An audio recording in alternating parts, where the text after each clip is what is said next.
Hablemos de premios, hablemos de ciencia. El Premio Nobel de Medicina fue otorgado a 3 científicos por sus hallazgos sobre cómo las células se adaptan a la cantidad de oxígeno y logran captarlo. Esto ha contribuido al tratamiento de varias enfermedades y también se transforma, según diversos artículos que han analizado el contexto, las implicancias de verdad de estas investigaciones, en un camino bastante promisorio para seguir buscando soluciones, por ejemplo, a tratamientos como el cáncer. Bueno, queremos profundizar en este aporte con Emilio Herrera, académico del Instituto de Ciencias Biomédicas de la Universidad de Chile. Emilio, ¿cómo está? Bienvenido. Bienvenido, buenos días.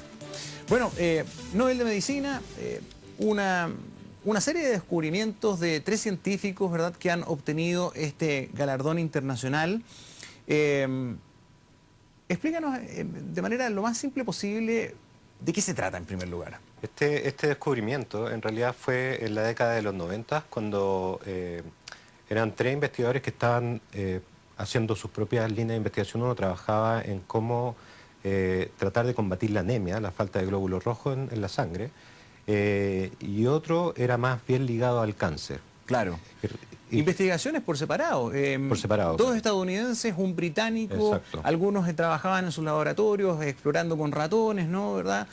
Comenzaron a notar algunos cambios aparentemente y el otro en un tratamiento paralelo, en una investigación paralela. Cuéntanos esas 2 corrientes de la investigación. Bueno, una era Semenza, que es uno de los británicos, y Radcliffe. Lo que ellos estaban viendo era el gen de la eritropoyetina, que se activa en el fondo cuando falta oxígeno, cuando nosotros hay ausencia de oxígeno, por ejemplo en altura o en problemas respiratorios. Ese gen se activa e induce mayor producción de glóbulos rojos, que son nuestras células capaces de transportar oxígeno, entonces para mejorar el transporte de oxígeno. Y ellos lo que hicieron fue mutar este gen en un ratón. Ajá. Y vieron que había una proteína que se llama HIF por inglés, que se llama factor inducible por hipoxia, que es capaz de sensar cuando al cuerpo o a cualquier célula en realidad le falta oxígeno y activa una serie de respuestas para poder adaptarse a esa falta de oxígeno. Y por otro lado, Kaelin, que es otro estadounidense, está estudiando el cáncer a través de un síndrome que se llama de von Hippel-Lindau, y se dio cuenta que había una proteína que se acoplaba a este factor HIF y que permitía que el factor de alguna manera se degradara y que no se activaran los procesos que dependían de la activación por hipoxia, por la falta de oxígeno.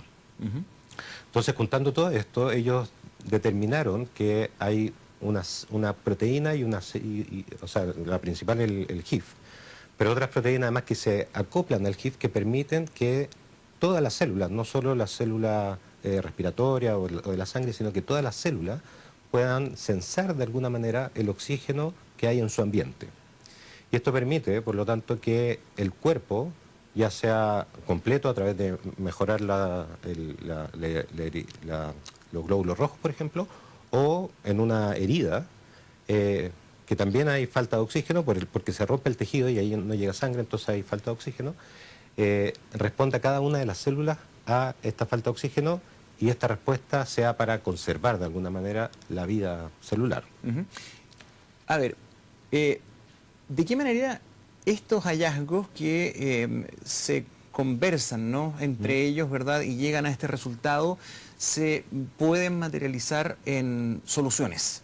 En soluciones y en qué medida y en qué nivel, y da la impresión de que parece que es de múltiples formas, o sea, es algo que es muy técnico, pero que en definitiva podría comenzar a cambiar la forma de tratamientos de distinta índole. De muchas enfermedades, de hecho.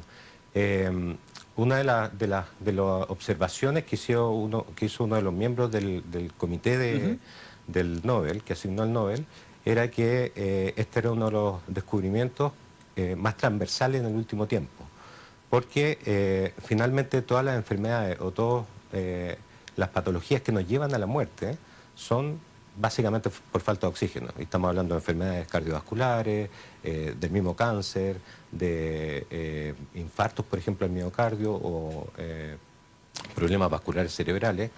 Finalmente la muerte ocurre porque a la célula le falta oxígeno. Entonces, si nosotros podemos modular de alguna manera cómo la célula está sensando el oxígeno, y la respuesta que tiene obviamente, podríamos eventualmente curar muchas enfermedades. El cáncer, por ejemplo, las células cancerígenas ocupan esta proteína para poder replicarse, porque gracias a este factor inducible por hipoxia se generan más vasos sanguíneos y llega más sangre. La célula cancerígena necesita mucha sangre, necesita oxigenación para y eso lo observaron ellos en sus experimentos. Eso lo observaron si no me equivoco, en una de las publicaciones que estuve revisando, hablaban de un experimento, de un análisis que hicieron donde en un enfermo de cáncer se desarrollaba de mucha mayor medida la cantidad de vasos capilares, en torno a un riñón. Por la presencia mayor de oxígeno que el cáncer a su vez aprovechaba y con eso se alimenta y con eso se expande mucho más, se potencia, ¿no? Sí. O sea, con estos hallazgos se podría reducir tal vez la cantidad de oxígeno o manipularlo de modo que el cáncer no tenga tanta combustible, por decirlo de alguna manera, para desarrollarse con fuerza. Exacto, se puede modular de alguna manera, se están desarrollando inhibidores de esta proteína, de tal manera de que limite la progresión del cáncer, porque la progresión del cáncer depende de la expresión de esta proteína. Entonces, si se generan inhibidores de esta proteína, podrían, no sé si, no soy tan atrevido de decir que eliminaríamos el cáncer, pero sí disminuiríamos la progresión de él.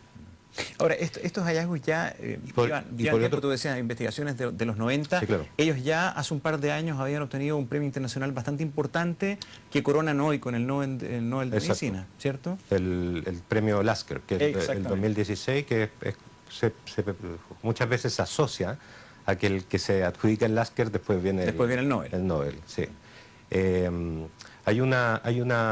Hay línea a propósito de los inhibidores, ya hay fármacos disponibles que están en fase experimental, obviamente, en el cual están inhibiendo estas proteínas para combatir el cáncer. Pero por otro lado, yo podría activar esa proteína también y mejorar, por ejemplo, si necesito mayor irrigación en un tejido que tuvo un infarto o que tuvo un problema de cicatrización, yo podría activar esa proteína para mejorar la irrigación ahí, ¿no es cierto? Y de hecho también solucionar problemas menos complejos que el cáncer, pero hay muchas personas que tienen graves problemas para cicatrizar, o tal vez se podría colaborar con el tratamiento y la posibilidad de cicatrización para las personas mayores, o inmunodeprimidas, ¿verdad? Que muchas veces ya hay ciertas cirugías que no se les practican por esos riesgos, ¿no? Que también podrían morigerarse al tener estas chances. Exacto. Sí. De hecho, hay un estudio en que aumentando esta proteína que activa la eritropoyetina, nuevamente, a nivel cerebral podría mejorar la capacidad cognitiva de los pacientes. Entonces, además estamos hablando de enfermedades que podrían estar asociadas a neurodegenerativas, que podría tener un buen efecto. A medida que avanza la vida, en realidad, nuestras capacidades de oxigenación van disminuyendo. ¿Por qué? Entonces, porque hay deterioro ya sea del pulmón, hay deterioro de los mismos vasos sanguíneos, hay disminución del lumen de los vasos sanguíneos, entonces la irrigación va empeorando con el envejecimiento. ¿Y nuestras células van perdiendo la capacidad del metabolismo, o sea, de transformar el oxígeno en energía? Sí, o sea, pierden la eficiencia del sistema, que a nivel mitocondrial. Eso se va perdiendo con el envejecimiento también. Sí. Evidentemente lo que más nos importa siempre, cuáles son las implicancias y las cosas buenas que este tipo de hallazgos tienen para nosotros, para las personas, ¿verdad? Para el ser humano.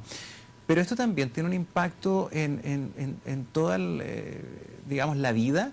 Este tipo de hallazgos podría ser también aplicable a otras áreas de la ciencia, a las plantas, a los cultivos, al mundo animal. O sea, en ese sentido también tiene un impacto más amplio. Sin duda que sí. Bueno, hay muchas cosas que obviamente comparte la medicina veterinaria con la medicina humana.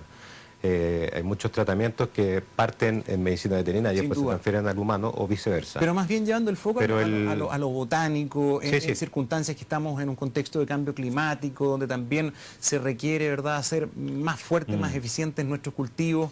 El hallazgo, ¿verdad?, del mejor aprovechamiento del oxígeno también podría tener una implicancia por ese lado, ¿no? Lo- Puede ser, pero este no es, en realidad no es cómo optimiza el uso del oxígeno, eso a nivel mitocondrial. Esto, lo que el descubrimiento es cómo cada célula es capaz de sensar el oxígeno, cómo saber si hay más o menos oxígeno, de tal manera de adaptar el metabolismo Perfecto. a ese nivel de oxígeno. Y donde tiene más relevancia, creo yo, es en el desarrollo, al principio en el desarrollo, estamos hablando de animales sobre todo, se requieren muchos niveles de oxígeno porque las células se replican más rápido y sobre todo en problemas obstétricos, por ejemplo, en insuficiencia placentaria, en preeclampsia, que los niños nacen más chicos y esos niños tienen problemas después al nacer. Entonces, estos mecanismos son muy importantes para las primeras etapas del desarrollo, que podrían ser relevantes en ese sentido. Es decir, no solo en el envejecimiento, como estábamos comentando antes, sino que además en embarazos con complicaciones. Sí. ¿Cuán importantes son este tipo de premios? Siempre, bueno, también viene el lado B del pelambre a los Nobel, que está arreglado, que esto es aquí, que esto es allá, que también hay otros hallazgos que tienen igual o más importancia o que son más recientes que otros, en fin. Pero en el fondo, relevar la importancia de este tipo de avances, no solamente en la medicina, sino que en distintos ámbitos, ¿no?, del quehacer humano. ¿Cuán relevante es? ¿Cuánto incentiva? ¿Cuánto motiva al desarrollo? En circunstancias que los países invertimos tan re poco de nuestro PIB en investigación, que es una crítica permanente, ¿no? Sí, bueno, a mí me encantaría que esto fuera relevante en realidad. No se ve mucho impacto a nivel nacional de esto. A nivel internacional sí que lo hay porque hay una relevancia y de esto nacen colaboraciones por ejemplo, lo más probable es que hagan estudios multicéntricos ahora de estas, o se fomenten estudios multicéntricos de estos nuevos fármacos asociados a esta proteína, probablemente. ¿Cómo es eso de estudios multicéntricos? Porque la generación de fármacos pasa por varias etapas. Esto se ha probado en animales, pero aún está en fase experimental en humanos y pasa a ensayos clínicos en el fondo. Y a través de estos ensayos clínicos, obviamente, se requieren varios casos y se hacen no se hace solo así, por ejemplo, en un hospital aquí en Chile, sino que se hacen en estudios multicéntricos a lo largo del mundo. Y ese financiamiento es tremendamente caro en el fondo. Sí, claro. Entonces, yo creo que sí activa ese tipo de políticas de salud. Y lo otro, en este caso particular, darle la relevancia al oxígeno, como yo comentaba, que es un tema bien transversal, yo creo que sí va a tener un efecto en invertir en más patologías o en patologías que conversen entre ellas, en el fondo, porque los mecanismos son muy similares. Entonces sí estamos haciendo en este momento estudios colaborativos, asociativos, que son más bien multidisciplinarios en torno a varias enfermedades. En este mundo de las suspicacias, de las posverdades y de que ya confiamos cada vez más en todo lo que se nos dice, lo que se publica, hoy día sigue primando en términos de los desarrollos médicos, las soluciones a los problemas de salud, el sentido ético. ¿A qué voy? Detrás de cada hallazgo, investigación, desarrollo de medicamento, tratamiento, hay una gran industria también. Sí. Hay intereses gigantescos, económicos, ¿no? Entonces, más de alguno dirá, da la impresión de que acá hay mucha solución que se tiene ahí, que está en estos laboratorios y que a lo mejor no se le da la rienda suelta, está el freno de mano porque a lo mejor conviene no solucionarlo. Tal vez conviene económicamente mantener cierto grado de enfermedad. ¿Puede haber algo de eso? ¿Puede haber? O sea, yo creo que sin duda la hay. ¿Cierto? Sí, pero yo sí creo que a nivel de ciencia básica o investigación, eso casi no existe. El investigador tenemos en el fondo como una pasión de descubrir algo, nos hacemos preguntas, buscamos y eso lo validamos varias veces, ¿cómo se llama?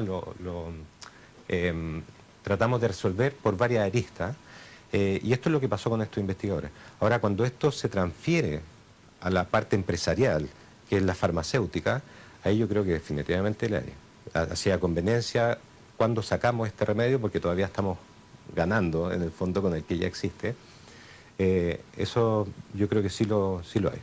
Pero a nivel de ciencia básica no. A nivel de ciencia básica el investigador realmente, sobre todo en los premios Nobel, es un reconocimiento de la comunidad científica a un hallazgo que es realmente importante y relevante.